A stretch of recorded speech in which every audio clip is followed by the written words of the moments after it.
Are you curious about bodies, pleasure, and possibilities? And what about curious about what others are up to on the planet when it comes to pleasure, sex, and play? Have you considered what pleasure can do for your life, your body, and your bank account? Do you know something magical, delightful, and out of this world orgasmic is not only possible for you, but totally available to you?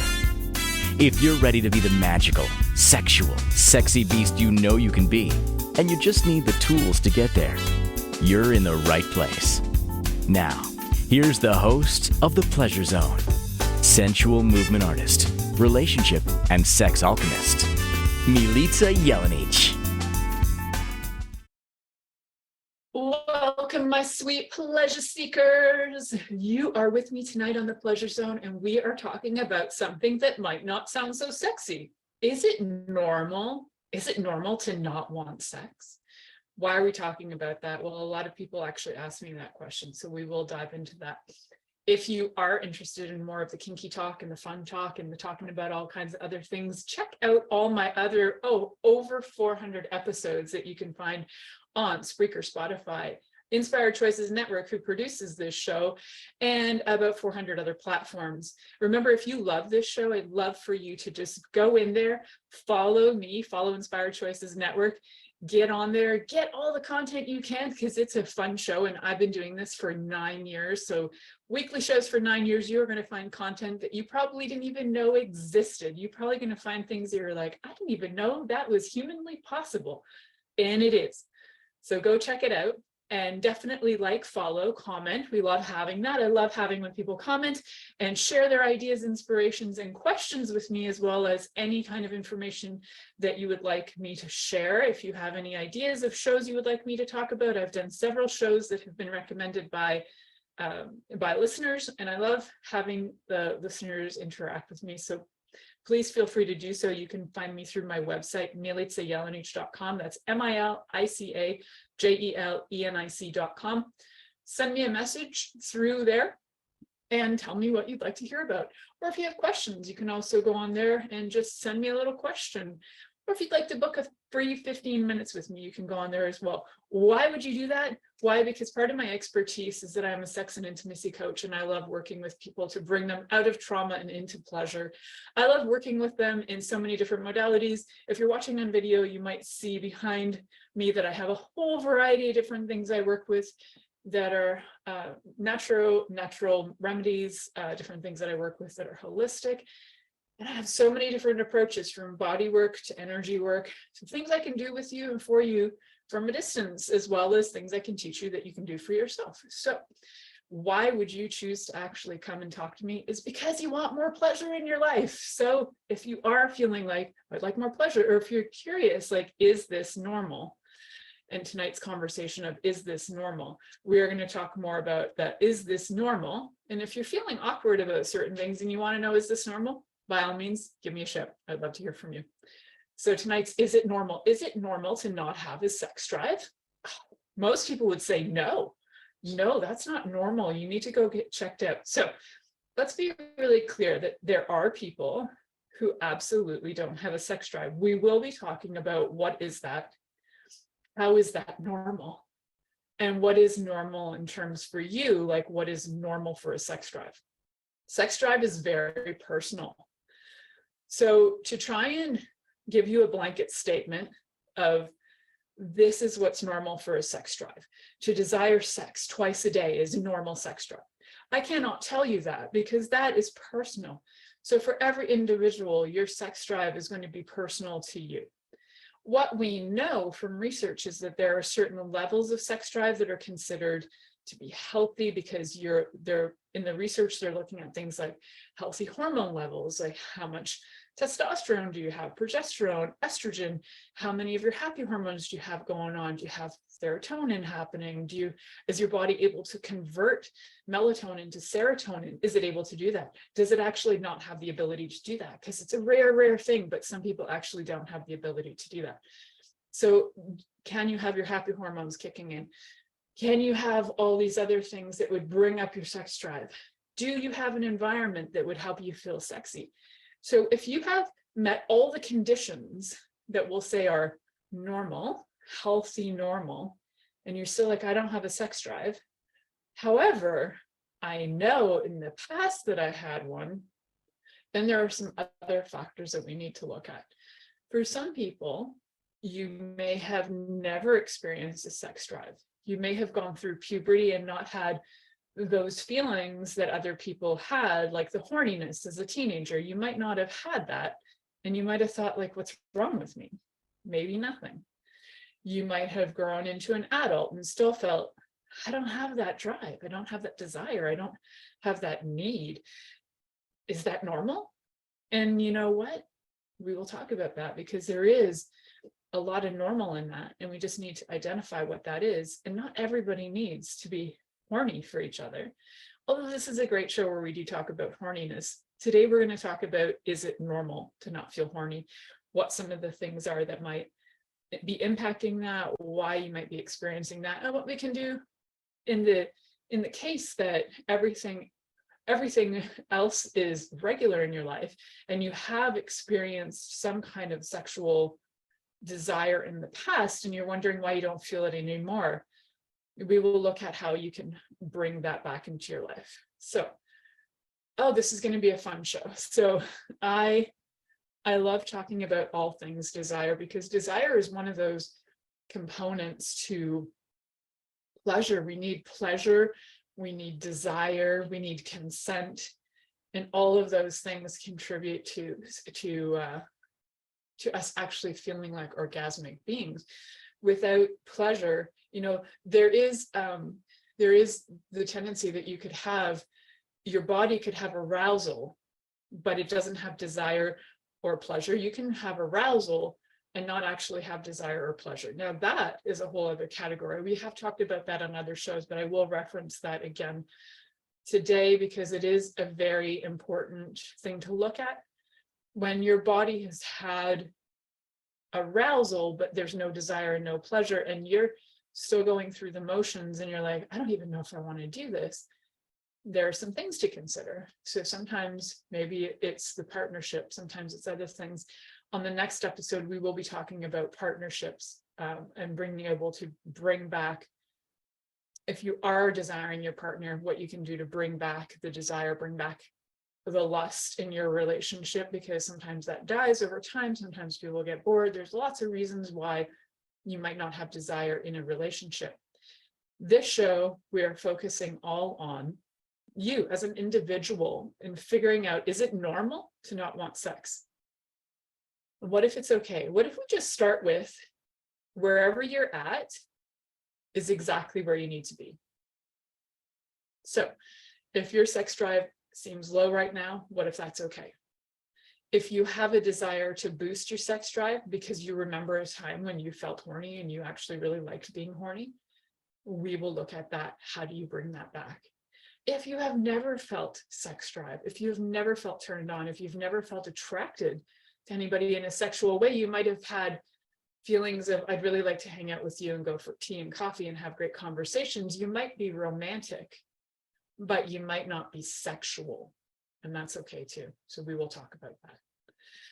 So I just want, for everybody who's listening, this show is to just bring you more information on what could be going on with you, so that you can have more clarity, so that you'll know whether you need to go to an expert, talk to a sex and intimacy coach, talk to a doctor, get your hormones checked.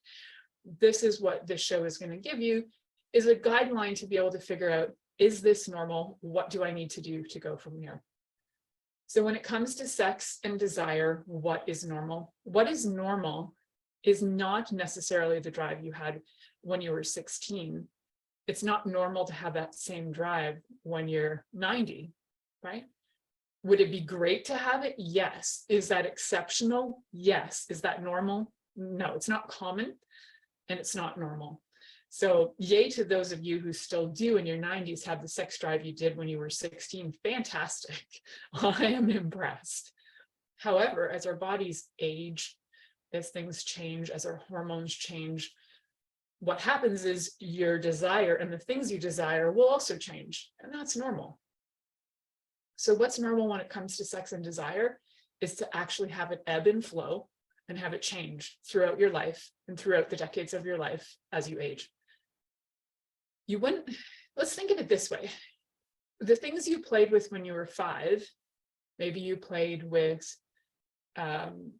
your dolls or your building blocks or your toy soldiers when you were 5, and that really got you going and you loved it and you loved playing with your friends with your dolls and your building blocks and your toy soldiers, and you love that. However, now if you flip over to when you're 45, does that still work for you? Well, for me, actually, I love playing with puppets, so and dolls, but I don't tend to play with puppets and dolls with my friends unless my friends are really wacky and are cool with that. But for the most part, the average adults don't do that. So is it normal when it comes to your sex drive to also have the same things you desired when you were younger to be the same things you desire when you're older? Not necessarily. You might have even opened your world a bit. I think when I was like 15, I knew what oral sex was, sort of. I kind of had a concept, but I didn't really get it until I had this friend, Olga. I'm calling you out if you ever listen to this show. Olga lived in another province, so I live in Canada. I lived in Ontario. Olga lived in Winnipeg, and Olga was amazing. She sent me the lowdown via a letter, the old school letter that came in the mail. Olga wrote me the lowdown on how to have oral sex. So kudos and shout out to you, Olga. I was like 15, maybe 16. I didn't really know what I was doing, but Olga was a mentor. And she knew stuff. She was 18.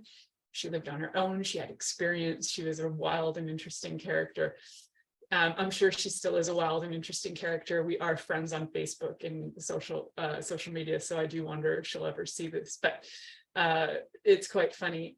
So what I didn't know at 15, what I do know now, even then from her information, was based on her experience and based on the people she'd been with, which isn't going to be the blanket statement of this is what you do for everyone, because the truth is when you are with somebody, it's always good to ask them what they like and work with that, right? So even our level of education and information, if you're continually learning and growing, you're going to change what you desire. You're going to probably add to it. You might change the things that you thought you liked, and you're like, well, I thought I liked that because it's all I knew.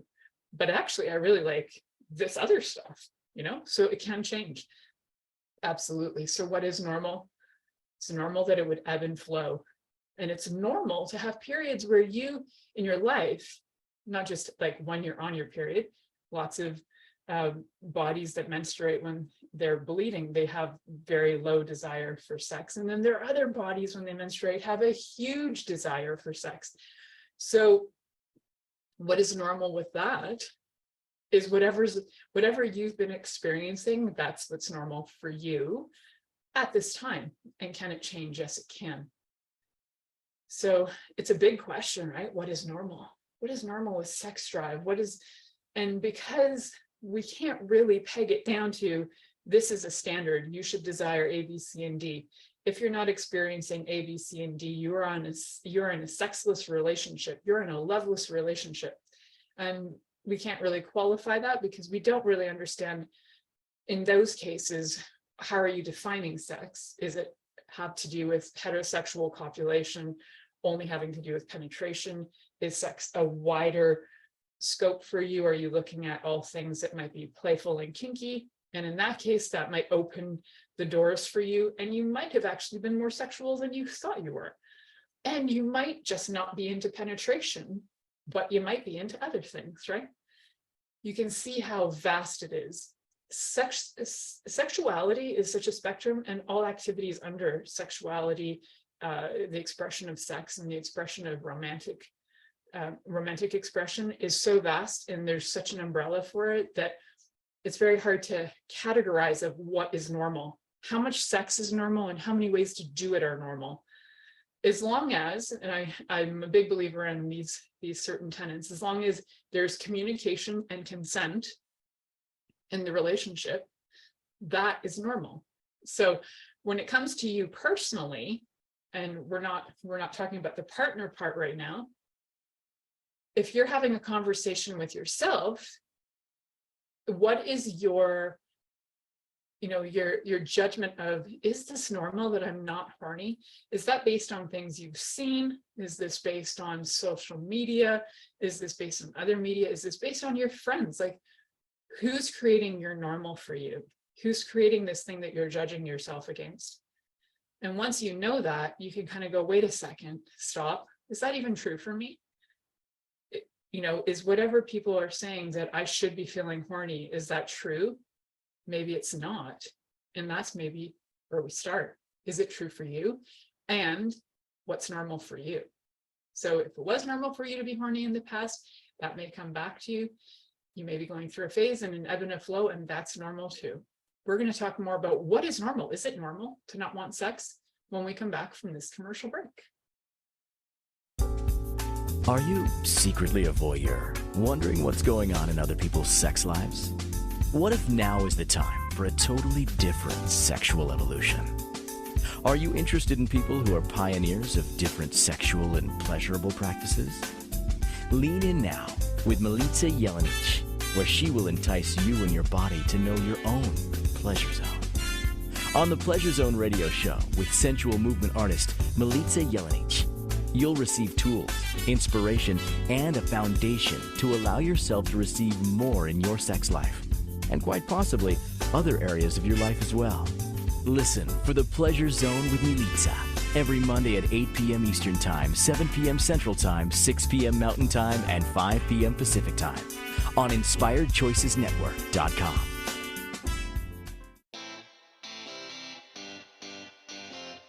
Are you a subject matter expert? Are you here to share your expertise with an audience waiting to hear from you in only the way you can deliver? Are you ready to have your voice amplified across the airwaves? Inspired Choices Network has a global radio platform streaming to millions of people across the world. Professionally produced and supported by an accomplished team every step of the way, you can broadcast from anywhere in the world, knowing your voice matters, and we ensure it is delivered with ease and efficiency. Eager to hear your message, the world awaits. Contact us today to become an Inspired Choices Network radio host. Email become a host at inspiredchoicesnetwork.com. This is the Pleasure Zone with sensual movement artist Milica Jelenic. To participate in the program today, join our live studio audience in our chat room at inspiredchoicesnetwork.com. You could also make the choice to ask or comment by email, info@milicajelenic.com. Now, back to the program. Welcome back, my sweet pleasure seekers. Tonight we are talking about, is it normal to not desire sex? Ooh, that's a big question. And it's actually a question that I get quite often from people. It's probably one of the top things that when I get into conversations with sometimes couples, but a lot of times women that come to me, there's often the question of, or what they'll come up with is they'll say, I don't have any sexual desire anymore. So we go through a bunch of questions and we go through and we look at a lot of things that may be affecting it. And sometimes it comes down to, you got to trust your partner. You got to trust yourself first. You got to trust your partner. So we will talk about the role that trust plays. Sometimes it has to do with self-esteem. Sometimes it's plain old hormones just not working. So once you get certain things in line up, and you don't have to be like 50 going through menopause or andropause to have your hormones dip and drop and change. As much as estrogen, progesterone, and testosterone all affect sexual desire and arousal, there are other hormones that play in as well. Like if you think about if your cortisol levels are really high and you're in fight or flight, your body is not necessarily going to have the greatest desire for connection sex, but it might have a wham bam thank you ma'am kind of get her in, get her done kind of survival sex. So it might be less fun, but you might want some quickies. That's my take on how cortisol might affect I have not read that in a study, but that's my intuitive take on how cortisol could affect that. And then also your body gets exhausted from having too much things like cortisol. So you might feel drowsy and you might have that burst of energy, but then you also might feel drowsy as well. So you might not really have the desire to do anything. So certain hormones are definitely going to rise, the desire levels, or at least the body's ability to respond, and the arousal of body might be easier. So, for example, if you have a vagina, then higher levels of estrogen are going to promote vaginal lubrication, and they can increase desire as well. Where increased progesterone can actually reduce sexual desire. So knowing what's going on with your hormones can be really helpful in helping you figure out, oh, is this my hormones? Oh, my progesterone's really high, my estrogen's really low, got a dry vag, what's going on? I have no desire. And you might also not feel an attraction to your partner, because hormones do change. The pheromones change. When you first meet your lover, there's an instinctual pheromone thing that happens, especially if it's a lover you desire and you are intrigued by and you feel safe with. Then there'll be a pheromone that comes out of them that has you want to be attracted to them. And no matter what age you are, you'll probably have the desire to try and procreate, make more babies, because it's instinctual.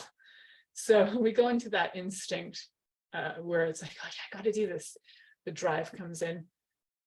And a lot of times you hear people having that was their honeymoon phase that lasted like 2 years, or was like really great sex. And then it was, well, the pheromones change too. It adapts. If you haven't actually achieved some of those targets of let's make babies, then your body is going to start to change and look at new reasons to connect. And also you mature, the relationship matures and things will change as well. Again, that's a conversation on relationships, but relationships do affect our hormones. So along with things like our nutrition has huge effect on our hormones. If you want to know more about nutrition and hormones, definitely listen to the show called I'm Not Fine by Lizzie Enns, who's also on Inspired Choices Network. She is fantastic with hormones. So she loves working with hormones. So what I like to look at, so once you've got, say, all your blood work done and everything comes back and your hormones are normal, oh crap, my hormones are normal, well then what? I guess you're not going to give me any estrogen or progesterone cream or anything like that. So what am I going to do? I'm just going to be sitting here going, I feel nothing. And as you're feeling this nothing, you might look around and go, oh, I don't even like this about me and I don't like that about me. So hormones are normal. Now what do we do? Let's look at what's going on with your body from head to toe. I would love for you to actually evaluate, what do you find sexy about you? Because this is all about you. And if you can get turned on thinking about yourself, then chances are that energy is going to go out, like broadcast out, and other people will find things that's sexy about you as well. So what do you find sexy about you? So, whether it's like a thing where you're thinking, oh, my hair is blech. So then you go get a haircut and you're feeling kind of sexy. Just did that last week. And sometimes it's like, oh, you know what? I'm feeling a little sallow today. I just need to like freshen up with some like blush or makeup or something. And then I feel a little bit better. Sometimes we need to do a little tweaking, right, to our bodies, so that it's not about judgment. It's more like, oh, what would I feel better with? Right now, I feel meh. What would I feel better doing? And if I feel better with a new haircut, if I feel better getting my eyebrows done, if I feel better with a facial, if I feel better with pretty nails, if I feel better with getting a pedicure, cool. And that goes for all bodies, if you're whatever body you identify in, if you feel like tweaking it and getting it to feel sexy, just go do that, because a lot of times we do need to kind of do some of that self-care in order to feel that sexiness again and realize that we're valuable and we're worth it, and putting that effort in is worth it as well. So body image has a huge impact on how we feel sexually. If you can, no matter what size your body is, and no matter what shape your body is, if you're feeling really crappy about being in your body, what are the chances that you're going to feel horny? Probably really low. If you feel crappy in your body and all you're doing is looking at it going, ugh, it should have this and it should have that, and I should have bigger boobs, and I should have a flatter stomach, and I should have a rounder butt, and I should have this and I should have that. And look what the Kardashians have. I've actually never watched the Kardashians, but I do know the Kardashians are famous for their booty. Probably their boobs too, I don't know. But maybe you're comparing yourself to celebrities who have, I don't know, hundreds of millions of dollars to spend on experts to create these fantastical bodies. Maybe you're comparing yourself to that. What's a reality for you is what you can do within your budget, within your lifestyle, to be able to help yourself feel a little sexier. So if that's, you know, getting yourself tweaked at a salon, you know, get some things tweaked. If it's getting a new wardrobe, if it's getting clothes that fit you in a way that actually have you feel sexy, that's fantastic. You know, you can be comfy and sexy at the same time. I think the first time I had an experience where I felt comfy and sexy was that I was actually in BC, and I'd had some coaching with a friend of mine, and she was like, I was like, I just don't feel like I match what I'm putting out in the world. Like, I don't feel like at the time, I didn't feel like I was matching sex and intimacy coach. And I was like, but I can't, I look at people and I look at what they're wearing, and I think I could never wear that because that's not the kind of body type I have, and had all this criticism and judgment around it. And then she did something that seems so freaking logical to probably a lot of you, but I didn't know, is that you can go to stores and they actually will happily put clothes out for you that match your body type. Like, that's what they're hired for. They actually know fashion. So, you know, if you're walking into your local Reitmans or whatever, it can be a really simple store. The higher end you go, the more help you're going to get. So you're probably not going to get much fashion help at Walmart, but the higher the end you go, the more help you're probably going to get. And it's worth it, because what they'll do is they'll show you styles that actually work for your body type. And maybe you buy one thing that's like outrageously priced because it's fun.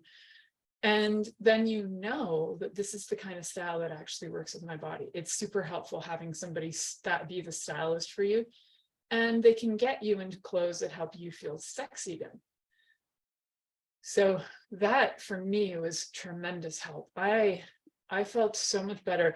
I ended up buying, like, at the time I had like this, it was like a peplum shirt, and I was like, I didn't even know about these things called peplum shirts, but it works so well for my little round belly body type. And it accentuated all the things I wanted it to accentuate. And then she put me in this like pencil skirt, and I was like, oh my God, I love this. This is fantastic. So going to an expert, just as you would for anything like a doctor, go to the expert in fashion too, because that can help you to feel a little bit more confident and sexy in your clothes. It's well worth it. It's well worth spending the like $5 extra on your clothes to get your extra expertise in there. So whether it's your clothes, whether it's your hair, whether it's your makeup, go get your makeup done by a professional. It's so worth it. It's so fun. You'll actually learn what colors work for you as well. You'll actually learn how to put on makeup in a way that is complementary to your face, right? So we all need a little help sometimes. And if you're feeling super blah, blah, blah, feeling like, ugh, I just don't feel sexy, nothing I wear feels sexy, go to the experts, get these things done, because you know what, you can get them done even once or twice in your life, and they can just be with you. Like you'll know, you'll understand the style, you'll understand the colors, you'll understand all kinds of things. I know people used to do these things where they would find out what season of colors they are. And I had a friend who swore by it, and her clothes were phenomenal. She always shopped according to, she had a palette that she would walk around with. This is like 25 years ago, so it wasn't on a cell phone. And she had this little, it was like a card, it was like a swatch, and she would match the colors of clothes. And when she would go shopping, she would buy the clothes, only the clothes on that color swatch. And her clothes always looked fantastic. She was a teacher, and she always looked very professional. Knowing these things can be helpful. Now, I'm not really wearing clothes that go for my color palette right now, but they're pretty close. But and sometimes your hair color changes and certain things change, so you might have a little different palette, but generally it'll be the same. So get your expert help, especially when it comes to body image. You know, sometimes even getting a fitness trainer can be helpful so that you can get the shapes that you like. You can also work with people who work with hormones and fitness, and they can help you to be able to get the right combination of things going so that, you know, you can lower your cortisol and raise your estrogen and get all these things going for you so that you can feel more confident in your body. These things, I know they sound simple, but when you do them, they can make a massive, massive difference. And they're all personal. They're all about you. And this is all about what's normal for you. And it might not feel comfortable at first asking for all this help. Start with something small. If it feels really awkward, just go ask somebody for, actually asking somebody for advice on bras is a really great start if you have breasts, and just getting somebody to fit you for a really good bra. That's a great start. If you don't have breasts and you don't wear bras, going and getting something that fits you, even pants wise, going to get something tailored, fantastic start. So go out there, make some phone calls. You have 2 minutes while we go to break. You're listening to the Pleasure Zone here on Inspired Choices Network. We'll be right back after this commercial. Are you secretly a voyeur, wondering what's going on in other people's sex lives? What if now is the time for a totally different sexual evolution?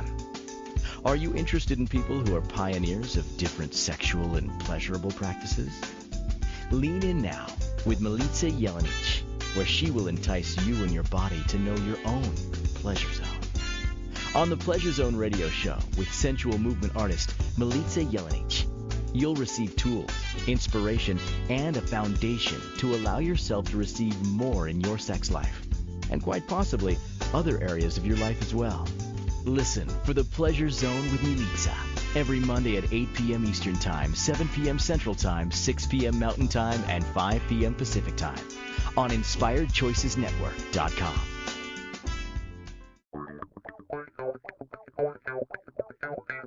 Interested in masturbating for money, copulating for consciousness, and pleasuring on purpose?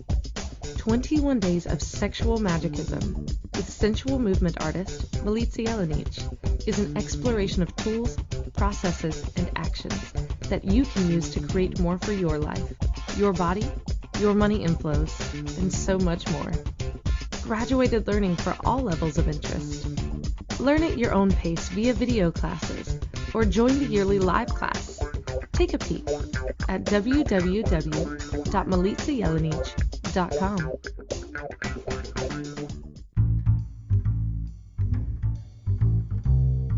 How wonderful would it be to carry your favorite Inspired Choices Network host with you throughout your day? Well, now you can. Inspired Choices Network now has its very own mobile app. Our free app offers live streaming shows, along with thousands of podcasts and TV episodes. Our shows cover a wide variety of topics. Whether you're waking up with us, carrying us through the day, and taking us to bed with you, we're always here for you to enjoy. We're easy to find. Just search for Inspired Choices Network in the Apple App Store or Google Play Store. This is the Pleasure Zone with sensual movement artist Milica Jelenic. To participate in the program today, join our live studio audience in our chat room at InspiredChoicesNetwork.com. You can also make the choice to ask or comment by email, info@milicajelenic.com. Now, back to the program. Welcome back, my sweet pleasure seekers. Tonight we are talking about, is it normal to not want sex? And the big answer is yes. It's okay, especially as things ebb and flow in your life. There will be periods in your life where maybe you don't want sex. We've talked about things like what role the hormones play. We've also talked about a few other things in this episode so far. So I encourage you to go, we talked about what is normal. There's such a scale of normal, right? And then the role of hormones, we looked at body image, kind of tapped into that for a second. And we're also going to be looking at what role trust level plays, like trusting yourself. How does that play into your sexual desire. And I can hear people going, what? Yes. So what does that mean to trust yourself? So let's just say you've had an incident in your life or incidents in your life where you have landed in scenarios where you're like, how did I get here? And who did I just wake up with? Now, you might have even had consensual sex, but then the morning after, you're like, I can't believe I did that. Maybe you've had, maybe there's been violence to your body and you ended up in a situation where you're like, I said no, they kept going. Am I insane? What's happening? I feel wrong. I feel there's all this stuff that comes up, so trusting yourself and trusting that you will actually say for you what works for you and what doesn't work for you, and trusting that you'll say no and that you'll be acknowledged and that you'll find a way out, or trusting that you won't even walk into those situations, or trusting that you'll find, some other solution, right? So how do we trust ourselves? This takes some practice. And one of the easiest things to do to learn is to check on a few things that you already do that you probably trust you will do. Like if you have to pee, do you trust that you will pee? And I have to say that at first, when I was asked this question by a friend of mine, I was like, no, actually, I don't trust that I'll pee when I have to pee, because I have evidence from when I was a kid that even when I had to pee, I didn't pee. I would wait and wait until I was in agony. It was the one thing in my life I could control. So no, I actually did not trust at the time that I would pee when I had to pee. It took me a while in my 40s to be able to trust myself that I would pee when I needed to pee. And I know that sounds insane, but I hadn't considered it since I was 8 years old until I was asked this question. And I knew there was still this underlying unconscious thing driving me that I didn't fully trust myself and I didn't fully understand why. And part of it was some of these underlying things where I know that I hadn't listened to me, and I know I hadn't listened to my body, and I know I'd eaten things that my body was like, no, and I was like, yeah, you want that. Walked into scenarios where my body was like, don't do that, and then I would override it, and then things would get awful. So learning to trust yourself is so big. So let's just see this. When you trust yourself, what happens? Your body relaxes, you feel confident, you know what your yes is, you know what your no is.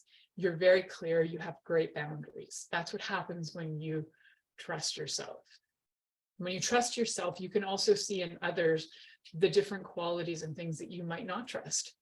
So you can trust yourself enough to go, oh, that person is not reliable. I know that gut instinct, I can feel it.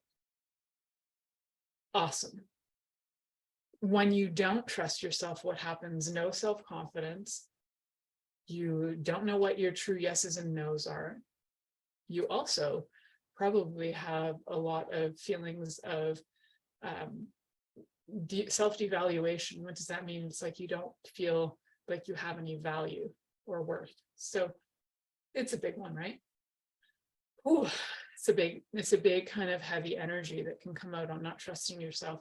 And you know what, I would say like a majority of people on the planet don't actually trust themselves, and they often give over their authority to somebody in authority or that they perceive has authority, whether it's doctors, politicians, lawyers, you name it, police officers, teachers, parents.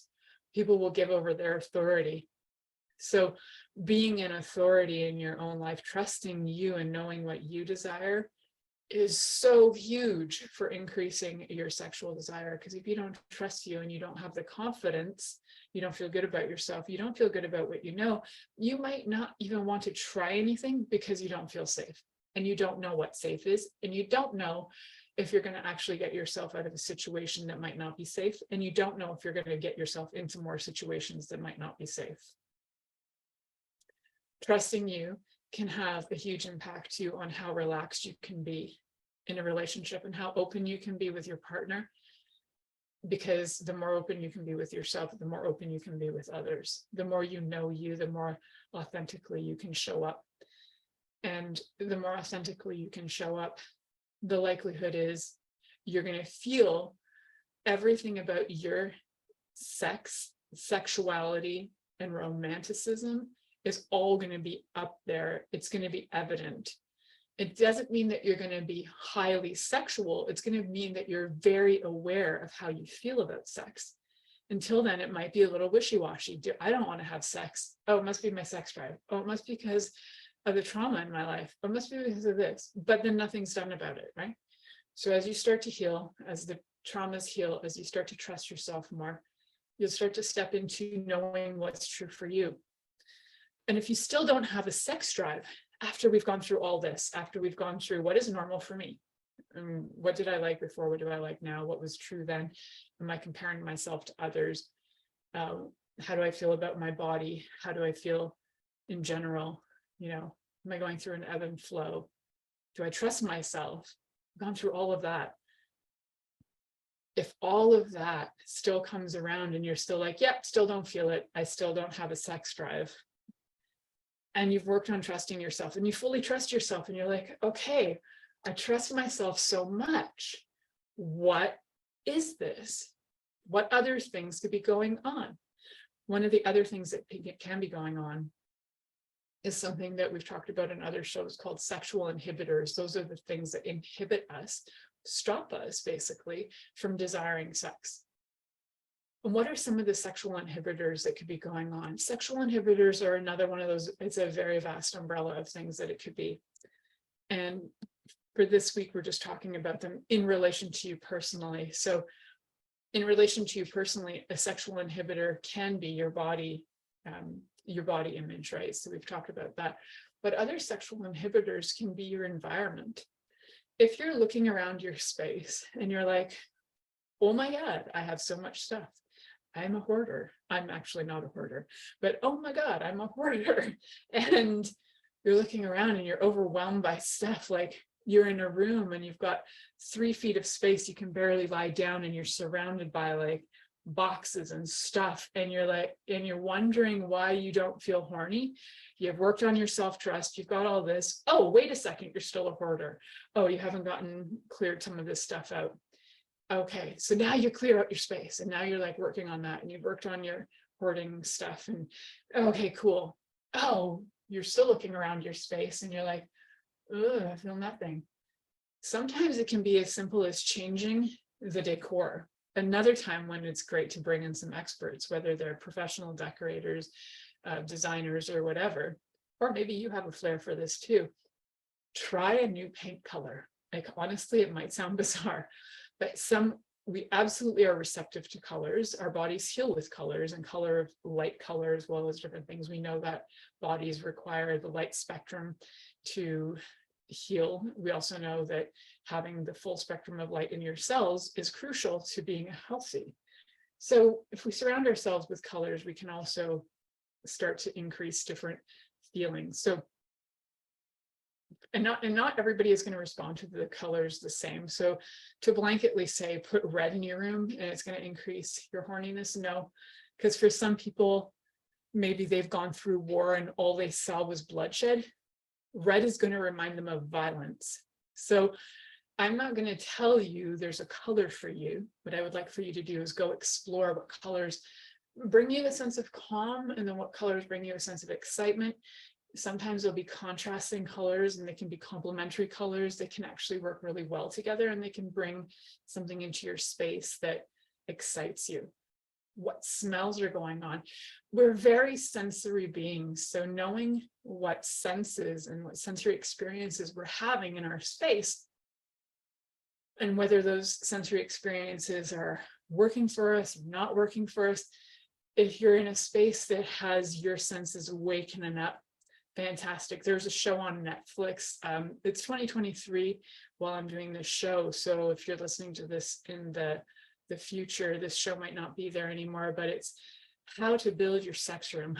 And that is a fabulous show that shows how some simple changes and some decor changes can actually really shift the attitude and the receptivity to sex. Just having a sacred, special space to play in, and to have all your play toys and have everything together and have the colors you like and the smells and the lighting. And sexual inhibitors can be so simple as like all you needed was, you know, some really good curtains on your window so that you don't feel like all the neighbors are walking by and seeing you. And until you've done that, you're like, oh, I had no idea that it was the curtains. So sometimes it's good to have people come in, and sometimes it's good to just like look around and go, oh, like, what is it about this room that makes me feel shy, timid, scared, maybe not very sexual? And you could be looking around going, oh, I know, it's the stack of clothes I haven't put away. Oh, I know, it's this smell of dirty laundry that needs to get washed. Oh, I know, it's the lighting is really bad, or the colors are not colors I like. Shift it up, you know, and you can do these things on a dime. Honestly, you can get a lot of stuff from thrift stores to just enhance your space, whether it's new lighting, you know, getting yourself some really cool curtains. Curtains are great from thrift stores, are like $4. You can do so many things with curtains. I know this because my kid turns curtains into clothes. And you can take those same curtains and turn them into a wonderland of like having a beautiful space with new fabrics. And like, I just think of like Arabian tents and like a beautiful fabric space that is so inviting to just come in and enjoy having pillows that work for you and having a different environment. It's like going into a luxury space to have fun. And even talking about that, doesn't that kind of like excite your body to have like a super sexy space to go into? Yeah, so there are lots of different sexual inhibitors. Can be the smells, can be, look at your senses and how your senses are reacting to the environment. And if they're not happy, change it up. We're going to talk about one more thing when we come back from this break that I think is a really important conversation. That, hey, we've talked about all this stuff. We've changed the room, we've changed our attitude, we've changed our clothes, we've done all this stuff. And I'm not telling you to do all of these. I'm telling you to look at the ones that are true for you and start to make small changes here and there just to see what shifts, right? I mean, you could go full force if you wanted the 180-degree turn, if you have the money and the time to invest in that. But otherwise, just little things here and there. Get your nails done, do something for you. Bring a new smell into your bedroom. If none of that works for you, there might be something else going on. And we'll talk about that after this next commercial. You're listening to The Pleasure Zone here on Inspired Choices Network, and we'll be right back after this commercial. Are you secretly a voyeur, wondering what's going on in other people's sex lives? What if now is the time for a totally different sexual evolution? Are you interested in people who are pioneers of different sexual and pleasurable practices? Lean in now with Milica Jelenic, where she will entice you and your body to know your own pleasure zone. On the Pleasure Zone radio show with sensual movement artist Milica Jelenic, you'll receive tools, inspiration, and a foundation to allow yourself to receive more in your sex life, and quite possibly other areas of your life as well. Listen for The Pleasure Zone with Milica every Monday at 8 p.m. Eastern Time, 7 p.m. Central Time, 6 p.m. Mountain Time, and 5 p.m. Pacific Time on InspiredChoicesNetwork.com. This is The Pleasure Zone with sensual movement artist Milica Jelenic. To participate in the program today, join our live studio audience in our chat room at InspiredChoicesNetwork.com. You can also make the choice to ask or comment by email. info@milicajelenic.com. Now, back to the program.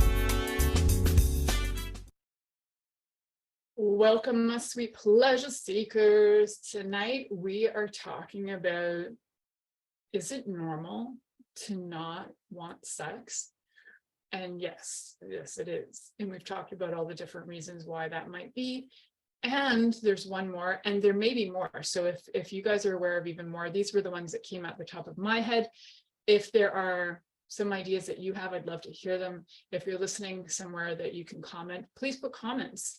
Send me a comment, send me ideas. I'd love to, if you have great ideas, then I can do other shows on those things specifically. So what is that other thing. There's something called asexuality. And being asexual is actually a term that describes someone who doesn't experience sexual attraction towards individuals of any gender. Asexuality is actually a sexual orientation. And it sometimes you might have really low, or like low or absent interest for sexual desire. So a lot of times it's no sexual desire, but it can also be a very, very low desire for sexual activity. It's not the same as celibacy. You've probably heard of celibacy, which is often something that people do for spiritual reasons, like priests will be celibate. And that is a choice to refrain from sex. And it's usually a choice for often spiritual reasons or something, something that they're doing for personal growth. And sometimes also with celibacy, like celibacy is more of a dedication in your life, something that you're choosing. Asexuality is something that this is how you're born, right? So is it wrong to be asexual? Absolutely not. It's actually more common than people think. And it's becoming a bigger conversation, which I'm really happy to hear about, because I know people who have been judged in their life for being asexual, and they have tried, they are like, okay, I'm going to try and do the heterosexual, heteronormative way of living. I'm going to be cisgender heterosexual, and I'm going to try my really best to enjoy sex with somebody. I'm just going to try. And they'll try and they're like, I feel nothing. I don't feel what you feel. And you might even be asexual and really skilled at sex because you've wondered about who you are your whole life. And you're like, I don't really understand my feelings. So what I'm going to do is dive in and learn. If you are an avid watcher of shows on Netflix like I am, Sex Education, fantastic show. This last season, spoiler alert, there is a character her name is O, and she is a teen sex therapist. Technically, she's not a therapist because you have to go to university for that, but she does, we'll say coach. She's a sex coach, but they named her incorrectly on the show. And she is asexual. And she has so much knowledge about sex because she never fit into any of the things that she heard people talking about, and she didn't understand the desire. So she went out and educated herself. And I think she's a fantastic example of what sometimes happens with asexuality is you really don't understand what you're feeling. So you think something's wrong with you. So you educate the crap out of yourself. And then you're like, wait a second, I actually don't have sexual desire. Oh, that's what it is. And I also know people who have lived for years and years and years and never had any desire, then tried some things out and were like, oh, that's what it was? That's all that people were talking about? Oh, that's not really my thing. I know, right? And it's totally normal to be asexual. There's nothing wrong with people who are asexual at all. So for those of you who want to argue with me on that, go right ahead. It is, you don't have to want to have sex with people. You don't have to want to have children. You don't have to want to procreate. A lot of those sex drives are things that are innately in us for procreation. It's part of our human nature, but it's very procreative. And if you have no desire to procreate and have more children, you might not have a desire for sex as well. There isn't a lot of research done on people who are asexual because they tend to get left out of the categories of study because people aren't that interested in studying a lack of sex drive. They're more interested in studying things like kinks and why do you have, like, can you imagine if Kinsley did all the reports on asexuals, we would not have the vast knowledge we have today. But they were really interested in kinks. So is it normal? Yeah, you're normal. Next week, we're going to talk about why doesn't my spouse turn me on? What's going on there? Is that normal? Guess what? There's lots of ebbs and flows there too that we'll talk about, and it is normal. Thank you for listening to The Pleasure Zone with sensual movement artist Milica Jelenic. The Pleasure Zone returns next Monday at 8 p.m. Eastern, 7 p.m. Central, 6 p.m. Mountain, and 5 p.m. Pacific on InspiredChoicesNetwork.com. We hope you'll join us. Until then, have the best week of your life by choosing to be turned on and tuned in to your body.